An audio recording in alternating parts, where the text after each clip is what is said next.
Antes de dar continuidade ao conteúdo, vamos fazer uma retomada aqui do que foi dito nas últimas duas aulas, né? Na última aula em especial. Na última aula nós falamos sobre a questão das excludentes, né? Quando deve ser admitida excludente em prol do Estado. Na teoria objetiva e na teoria subjetiva se admite excludentes. Na teoria objetiva do risco administrativo, né? É possível o Estado usar das excludentes. E na teoria do risco integral, né, teoria objetiva do risco integral, não. Falamos para vocês que a teoria moderna do direito civil e também no direito administrativo entende que, independentemente de ser ou não um fenômeno da natureza, né, um motivo de força maior, o que deve ser analisado é justamente a possibilidade do Estado evitar aquela situação.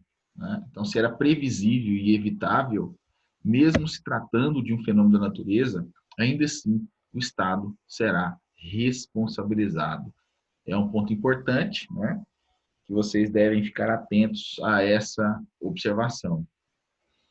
Falamos também no item 5, né, do conteúdo aí, sobre a divergência, né, várias divergências entre STJ e STF, né, quanto à possibilidade de litisconsórcio, né, para o STJ é possível a vítima propor a ação, chamando em litisconsórcio facultativo o agente público causador do dano, juntamente com o Estado, mas para o STF isso não seria possível.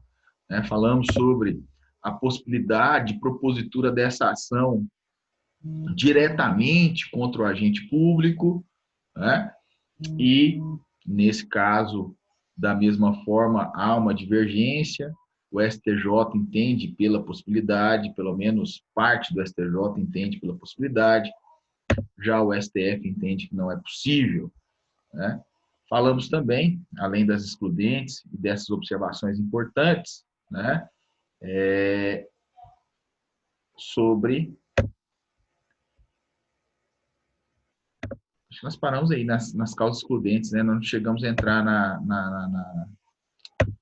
nos atos judiciais, não. Foi aí que nós paramos, justamente aí, né?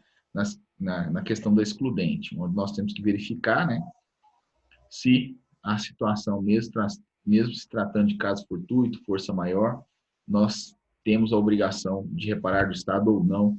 É justamente essa pergunta que você deve fazer, se a situação era previsível e evitável ou não. Né? Bom, dando continuidade, então, ao nosso estudo, né, temos que falar das situações de responsabilidade do Estado por atos do Poder Judiciário, atos jurisdicionais. Né? Então, o Poder Judiciário que erra e causa dano a terceiro. Né? Numa sentença, um juiz de direito errou e causou dano a terceiro. E aí? Né? O Estado é responsável em reparar? Essa é a pergunta. Existe uma divergência aí, não entre os tribunais superiores, mas entre a doutrina e o STF, né? Onde parte da doutrina entende, pelo menos parte da doutrina entende, que todo e qualquer erro do Poder Judiciário geraria uma responsabilização por parte do Estado. Mas esse não é o entendimento do STF. Tá?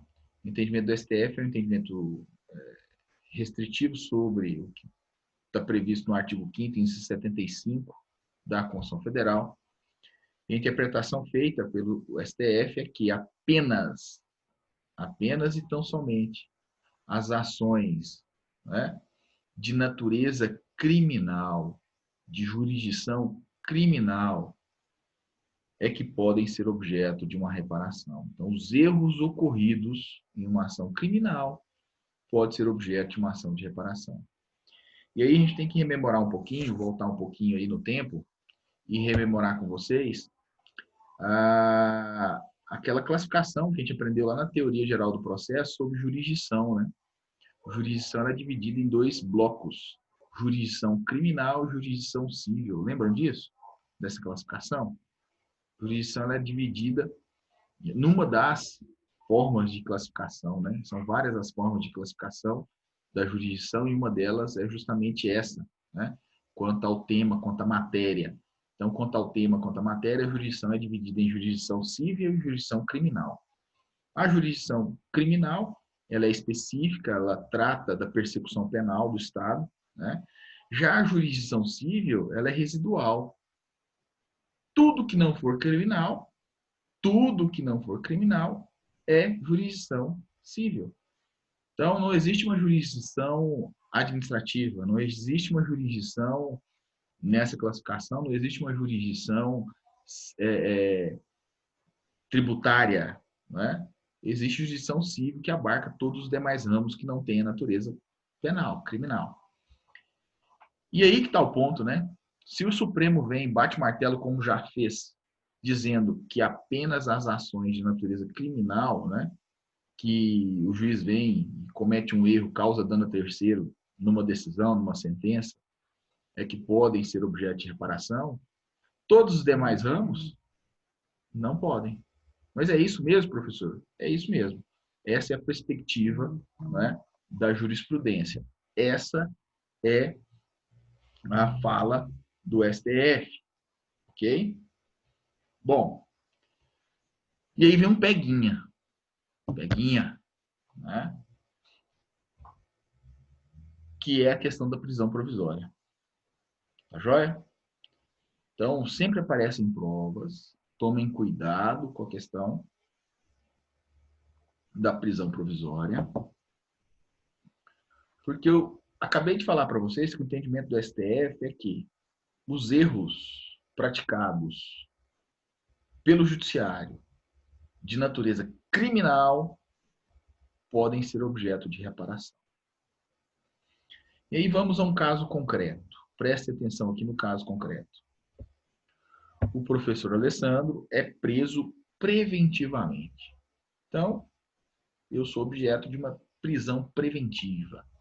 Tá? Todos nós, né, podemos passar por isso. Estamos sujeitos a uma prisão preventiva. Bom, daqui a alguns dias, né, se descobre que o crime dessa persecução penal, dessa investigação, não tem nada a ver com ele. Eu não tenho nada a ver com esse crime. Mas mesmo assim fui preso preventivamente. Aí vem a pergunta.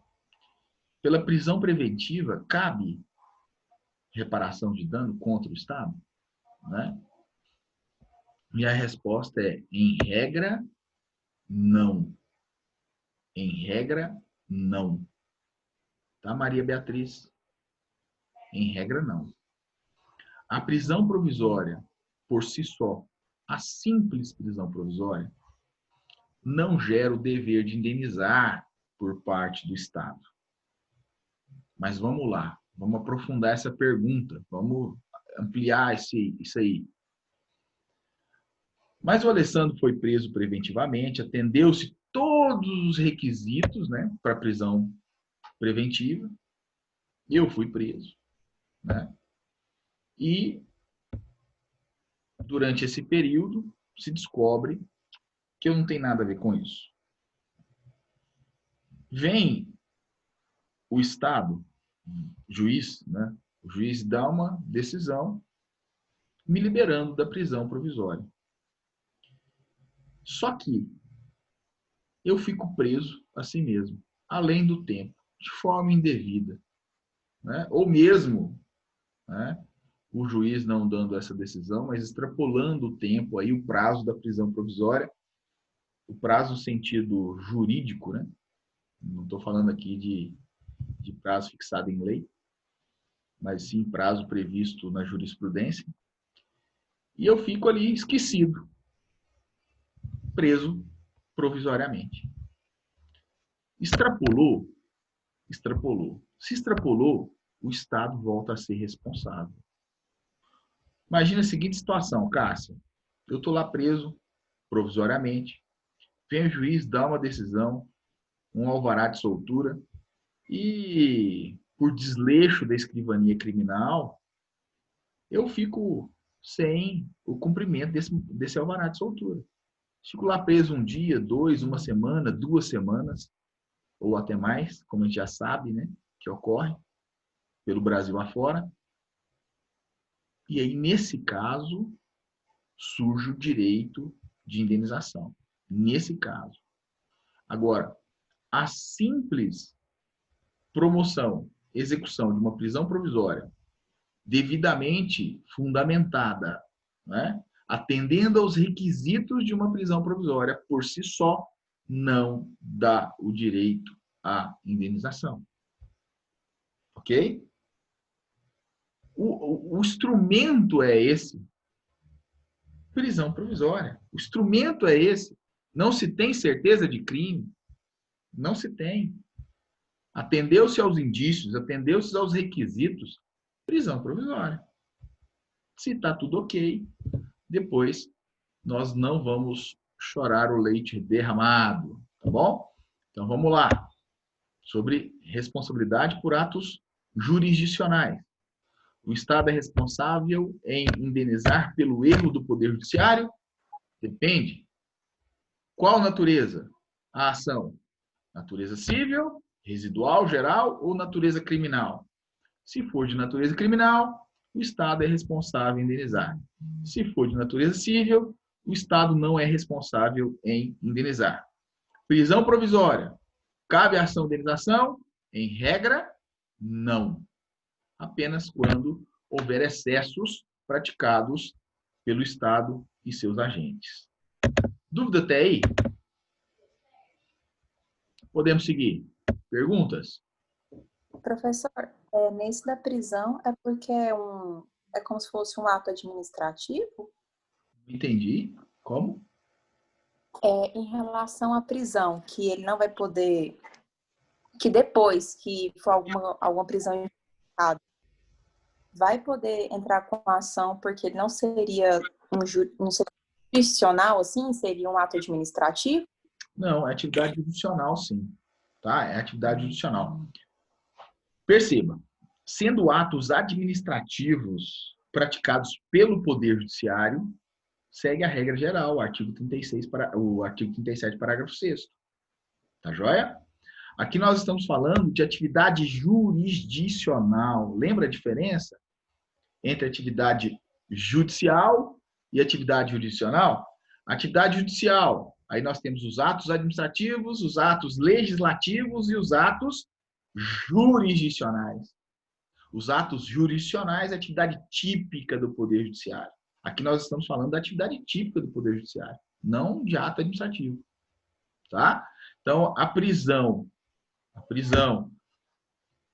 determinada de forma indevida, de forma irregular, né? Cabe a ação de indenização? Cabe a ação de indenização. Atividade jurisdicional. A prisão, determinação de prisão, não é uma atividade administrativa, é uma atividade jurisdicional. Ok? Talvez a sua pergunta, né, voltada para a ideia da prisão preventiva, né, seria nesse sentido também, né? Bom, prisão preventiva não seria algo relacionado à questão administrativa? Não, não, é atividade jurisdicional. Prisão preventiva é atividade jurisdicional. Se fosse prisão administrativa, o delegado ou o MP não precisava representar o juiz para que ele viesse dar uma decisão judicial para se cumprir a prisão preventiva. É atividade jurisdicional. Tá bom, Elisandra? Tá bom, meus queridos? Vamos seguir? Pode seguir, Thaliton? Vanderlei chegou aí agora. Vamos que vamos. Beleza. Então, ó, outro ponto que é muito discutido também, muito lembrado, é a questão da responsabilidade por atos legislativos. Agora nós estamos falando de atividade típica do legislativo, elaboração de normas, elaboração de leis. Então, a elaboração de normas, de leis por parte do Poder Legislativo pode gerar o dever de indenizar? Essa é a pergunta que se faz. Né? Será que uma lei nova que entra em vigor causa dano ao Vanderlei? O Vanderlei pode propor uma ação de indenização contra o Estado? Né? Bom, vamos lá. Posicionamento da doutrina, posicionamento do STF. O STF admite em duas situações, a ação que tenha como objeto a atividade legislativa. Tá? A primeira delas, as leis que causam dano e posteriormente são declaradas inconstitucionais. Então, presta atenção, ó. A atividade, né? O desempenho inconstitucional da função de legislar gera o dever de indenizar. Ok? Mas é só isso que o Supremo fala? Não, não é só isso. Agora, mais recente, mais modernamente, o Supremo também tem entendido que a omissão legislativa também gera o dever de indenizar. Então, dentro da atividade do Poder Legislativo, né, dentro da atividade legislativa pura, são duas situações que são entendidas pelo Supremo que cabe o dever de indenização. A primeira delas, essa atividade legislativa declarada inconstitucional que causou dano, que trouxe dano à sociedade, que trouxe dano ao particular. E a segunda delas é justamente essa inércia do Poder Legislativo, essa demora em criar a lei, né? Em razão dessa omissão, o Estado também seria responsável em indenizar. Bacana? Se vocês pegarem o material que eu postei para vocês no AVA, e eu não sei se eu coloquei no WhatsApp, mas no AVA, está lá no AVA. Está lá assim no item 8, ó, responsabilidade por atos legislativos. Aí tem um recurso extraordinário lá, recurso extraordinário 152.464 do STF. Resumo, entre aspas, o Estado responde civilmente por danos causados aos particulares, pelo desempenho inconstitucional da função de legislar. Então, essas duas situações. E tem uma outra situação, que é muito discutida também, que é a lei de efeitos concretos. Né? O que nós aprendemos lá no início do curso de Direito? A lei, ela tem características. Qual é a característica de uma lei? A lei é uma norma geral e abstrata. A lei é uma norma geral e abstrata. Bom, vem a doutrina administrativista brasileira, encampando aí a teoria francesa, a doutrina francesa, e fala o seguinte, né? Que as leis com efeitos concretos, que gera dano ao particular, também devem ser objeto de ações de indenização. Tá? Então, uma lei que tem efeito concreto sai da regra, né? Qual que é a regra? A lei tem como característica ser geral e abstrata. Então, nós estamos falando da exceção à regra. A lei que tem efeitos concretos. Vem a doutrina e defende que essa lei com efeitos concretos, que trouxe dano a terceiro, deve ser também objeto de reparação. Meus queridos, parte do judiciário já está entendendo dessa forma também. Mas não é pacífico ainda dentro do judiciário esse entendimento. Tá? Bom, seguindo. Lá no... Maria Beatriz, por favor. Isso.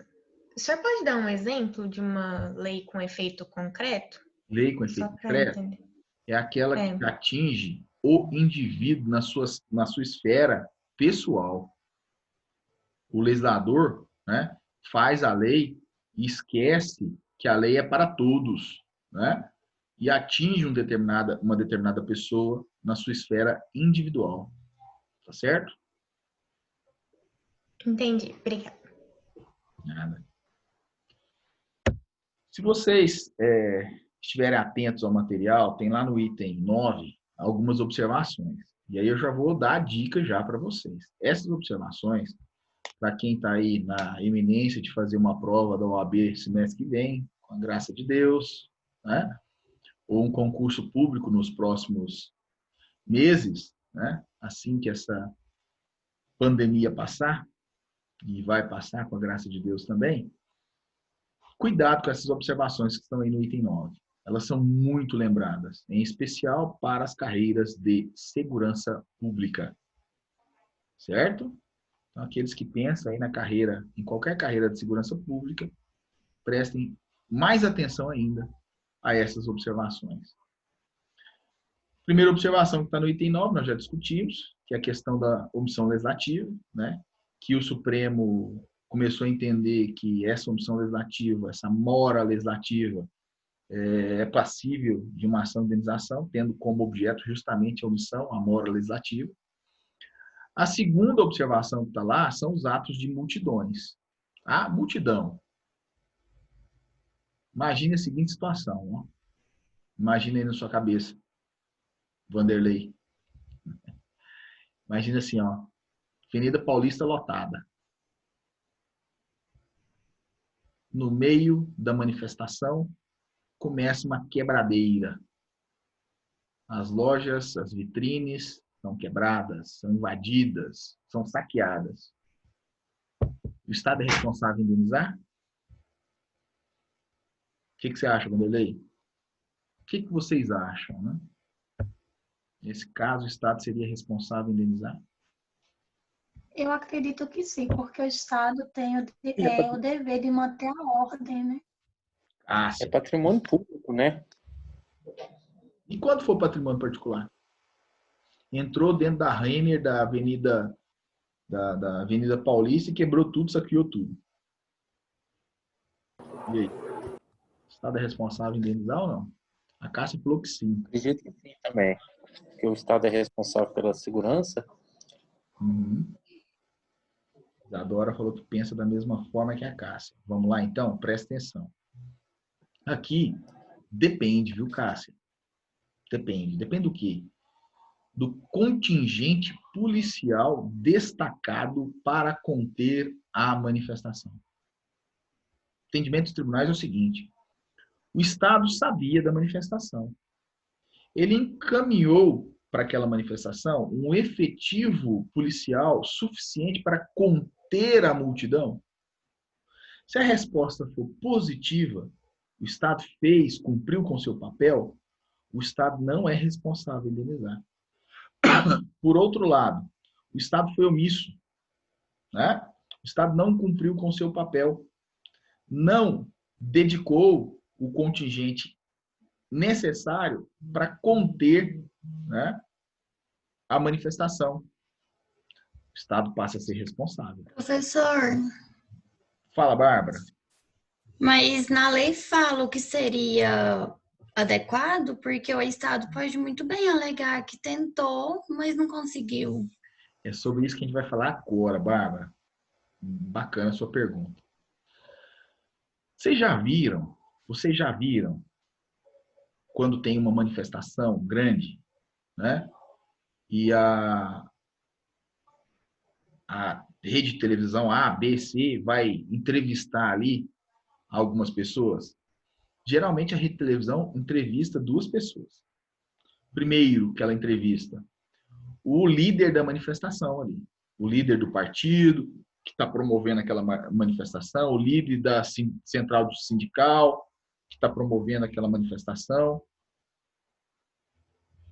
Aí o repórter pergunta assim: para o senhor que está na organização do evento, quantas mil pessoas tem aqui? Já foi feita uma estimativa? Aí o camarada fala assim: aqui tem 250 mil pessoas. Aí na sequência, o repórter vai lá e entrevista o tenente, o coronel da Polícia Militar. Aí o coronel, a mesma pergunta: o senhor já tem uma estimativa de quantos envolvidos nessa manifestação? Ele vem e fala assim: 20 mil. Perceba, isso não é à toa. Isso não é à toa. Isso não é assim, solto ao vento. Tá? Mas aí a sua pergunta, a Bárbara, né, que fez. Sua pergunta, Bárbara. Tem como saber o número de pessoas? Primeira coisa, tem como saber o número de pessoas? Tem como fazer um cálculo matemático, estimativa de pessoas e um cálculo muito aproximado? Sim, por imagens. Tem sim. Tá? Tem sim. Até mesmo o Corpo de Bombeiros da Polícia Militar, não, o Corpo de Bombeiros Militar consegue fazer o cálculo através do seu corpo de engenheiros. Tá? E aí, a segurança pública, né, a ciência de segurança e pânico, ela tem uma estimativa, né, por documentos, por normas, de quantos policiais devem ser encaminhados por número de indivíduos envolvidos. Isso é padrão. Não tem dificuldade quanto a isso. Tá? Não tem dificuldade quanto a isso, não. Ok? Agora, é óbvio, né? A dificuldade vai ser a vítima, a pessoa que foi vitimada aí, demonstrar que, né, realmente houve um contingente efetivo. Mas aí é impossível também, Bárbara? Será que é impossível? Não, não é impossível. Os documentos, né? Os documentos internos da própria Polícia Militar, fica ali gravado o contingente que estava em trabalho aquele dia, o contingente que foi deslocado aquele dia para aquela situação. Tá bom? A Isadora emendou aqui. Penso da mesma forma que a Cássia. Professor, mas quando faz uma manifestação, alguma autoridade competente tem que ser avisada antes? Legal. O direito de reunião, o direito de manifestação são direitos constitucionais, né? São direitos garantidos constitucionalmente. E a manifestação, a reunião pacífica, né? Você não precisa pedir autorização do Estado, mas você tem que comunicar o município, né, que será feita aquela manifestação, aquela reunião. Comunicar por quê e para quê. Né? Se o município, constitucionalmente, não pode negar para evitar conflito. Né? Vocês imaginem a seguinte situação, ó. Avenida Brasil, aqui em Anápolis. Vamos nos reunir no próximo domingo. Os partidários do presidente da República, do atual presidente da República, e os partidários do Partido dos Trabalhadores. No mesmo momento, no mesmo local, no mesmo horário. Vai dar certo? Muito difícil dar certo. A tendência é dar errado. Então, o direito de manifestação, o direito de reunião, ele é garantido constitucionalmente, mas você, para exercitá-lo, você tem que fazer a comunicação ao município, ao órgão de controle. É uma manifestação, né? Você tem esse direito constitucionalmente garantido, mas você tem que fazer a comunicação justamente para que o município controle, né, e evite aí qualquer tipo de conflito, algo assim, né? Então, é importante. Ok, Bárbara? Podemos seguir? Bom, daqui a pouquinho... Sim, professor. Daqui a pouquinho vai cair o link, a gente volta com o mesmo link, tá? A gente começa agora. Professor, enquanto a propriedade particular do exemplo que você citou. O Estado é responsável por indenizar? Sim. Sim, ele é responsável por indenizar. Quando? Quando essa manifestação saiu do controle e não tinha contingente policial suficiente para conter a manifestação. Ok? Era isso, Cássia, sua pergunta? Isso. O Daniel perguntou aqui também. Professor, existe alguma questão de preferência? Professor, existe alguma questão de preferência de interesses? Uma manifestação grande tem preferência diante de uma pequena, ou é por ordem cronológica de quem pede primeiro. Correto é de quem pede primeiro, viu, Daniel? Tá?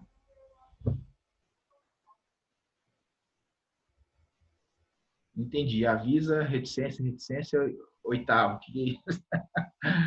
Que é isso, Daniel? Não, é porque eu não quis colocar, eu falei errado, não pede, né? Avisa, né? Quem avisa primeiro, né? É quem avisa primeiro, mesmo. Corrigindo a palavra aí. Quem avisa primeiro, tá certinho, tá? Bom, vamos lá. Agora a gente começa a falar de um tópico aqui que é muito importante e vai estar nas provas de vocês. Na minha, com certeza, vai estar, mas na prova do OAB, na prova de concurso, são questões que são recorrentes nos tribunais superiores nos últimos 5, 6 anos. Tá? Nos últimos 5, 6 anos, esse tema é um tema recorrente no âmbito do STJ, em especial no âmbito do STF, que é a questão da relação de custódia. Alguns de vocês já começaram a me perguntar isso na semana passada, sobre a relação de custódia. O que é relação de custódia? Relação de custódia é aquela relação existente no dever de guarda e proteção do Estado em relação a coisas e pessoas. São coisas e pessoas que estão no dever de guarda e proteção do Estado. Isso é relação de custódia. Tá? E aí tem um ponto da relação de custódia que denota, né, e chama mais atenção, que é o custodiado, presidiário, o recluso, o detento, tá joia? O preso. E aí nós vamos falar sobre algumas situações. Se você quiser anotar, fique à vontade, mas a aula está sendo gravada, então você vai poder voltar na aula. A partir da semana que vem a gente já está postando essas aulas, né, no AVA, então você vai poder aí, fazer uso das aulas novamente, sem nenhum problema, tá? Mas quem quiser anotar, então, relação de custódia, letra A, né? O que você vai lembrar aí? O custodiado, preso, lá dentro do presídio, pratica um ato, causa dano a terceiro, o Estado é responsável em indenizar? Sim ou não? Sim, o Estado é responsável em indenizar. O camarada está preso, né? E aí ele mata o coleguinha de cela. E aí? O Estado é responsável em indenizar a família do detento que morreu? Sim, o Estado é responsável em indenizar a família do detento que foi morto dentro do presídio. Primeira observação, então. Segunda observação. O custodiado empreende fuga.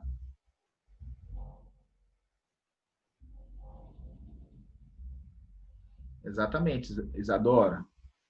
Isadora falou que assim, ó, quando o Estado priva o indivíduo da liberdade, passa a ter responsabilidade sobre sua vida e dignidade. Isso mesmo. Inclusive, sobre a dignidade, nós vamos fazer uma observação aí. Uma das observações é sobre a dignidade mesmo. Então, segunda observação, letra B. O custodiado, o presidiário, empreende fuga. E durante a fuga, ele causa dano a terceiro. Então, na saída do presídio ali, ele furta o carro do Thaliton e sai batendo o carro do Thaliton em outros carros e abandona o carro do Thaliton alguns quilômetros depois com o motor fundido. O Estado é responsável em indenizar? Sim, o Estado é responsável em indenizar. Terceira situação. Esse cara, né, que empreendeu fuga, ele conseguiu o seu intento e realmente encontrou-se estável em sua fuga. Já não existe mais atos de perseguição, busca e apreensão desse indivíduo por parte dos órgãos de segurança. Então, ele já está realmente na condição de foragido, né? E não existe mais nenhuma ação ali imediata, né, de busca e apreensão decorrente de sua fuga. E aí vem a pergunta. Esse camaradinha, 1 ano depois, 2 anos depois, ele resolve assaltar um posto de combustível. Ele coloca lá uma banana de dinamite no caixa rápido do posto e explode tudo. O Estado é responsável por indenizar? E aí, o que vocês acham? Será que esse nexo de causalidade ele é ad eternum? Já pensou, né, Vanderlei? Já começou a pensar. A Elisandra também. Opa, peraí. Né? Gente, e a resposta é não. O Estado não é responsável por indenizar. Tá bom? O nexo de causalidade, no caso do preso que está empreendendo fuga, ele existe enquanto realmente decorrer da fuga, naqueles instantes, naqueles momentos da fuga. Ah, professor, tem um prazo? Não, da mesma forma que a prisão em flagrante não tem prazo, vocês aprenderam isso lá no direito penal, né? Aqui também não tem um prazo. Aqui você tem que fazer a seguinte pergunta. Os órgãos de segurança estão, né, praticando atos de busca, né, desse indivíduo diretamente relacionado à sua fuga, imediatamente à sua fuga? Né? Enquanto durar esses atos, nós estamos em perseguição desse indivíduo. Então, os atos que ele pratica nessa perseguição, o Estado é responsável em indenizar. Mas depois que ele se estabiliza na fuga, aí acabou. Acabou o nexo de causalidade. O Estado já não é mais responsável em indenizar. Beleza? Beleza, Elisandra? Vanderlei? Só Professor, uma pergunta aqui. Fala, Vanderlei. Rapidão. Só uma pergunta aqui. É o seguinte, tem um prazo determinado, um tempo determinado? Por exemplo, no caso, antes de se tornar foragido, o senhor falou que ele empreendeu fuga, tudo beleza. Mas só que quanto tempo ao passar? Porque Não tem esse tempo. pode durar... Pode durar 1 hora, como pode durar 48 horas. Não tem esse tempo. É a mesma ideia da prisão, da prisão em flagrante. Você lembra que quando a gente começou a estudar direito, nós começamos a estudar direito e apaixonados no direito penal lá, quando fala em prisão em flagrante, todo mundo responde, 24 horas. Não tinha isso? Aí depois a gente aprende da forma correta que isso não existe. Não existe isso. Aqui também a ideia é a mesma. Imagine o seguinte, o camarada fugiu do presídio. Você é policial, está em perseguição. Essa perseguição dura 72 horas, dura 1 semana. Você não parou. Os atos de perseguição continuam. Tudo que ele praticar durante esse período, o Estado é responsável. Ainda existe nexo de causalidade. A partir do momento que os órgãos de segurança cessam essa perseguição ao indivíduo, cessou a perseguição, cessa o nexo de causalidade. Então, não tem como falar para você quantas horas, tá? Na prática, a gente sabe que não dura muito tempo. Não dura muito tempo, né? Mas, teoricamente falando, cientificamente falando, é isso, tá bom? Nós vamos cair em menos de 1 minuto, né? E aí a Isadora vai ter que repetir a pergunta dela, porque não vai dar tempo de responder não, Isadora. Cola aí a sua pergunta para você, quando a gente voltar com o link, você mandar ela de novo para mim. Tá? Bom, meus queridos, então vamos aguardar aí um pouquinho. Assim que cair o link, a gente retorna com o mesmo link para continuar a aula. Tá bom?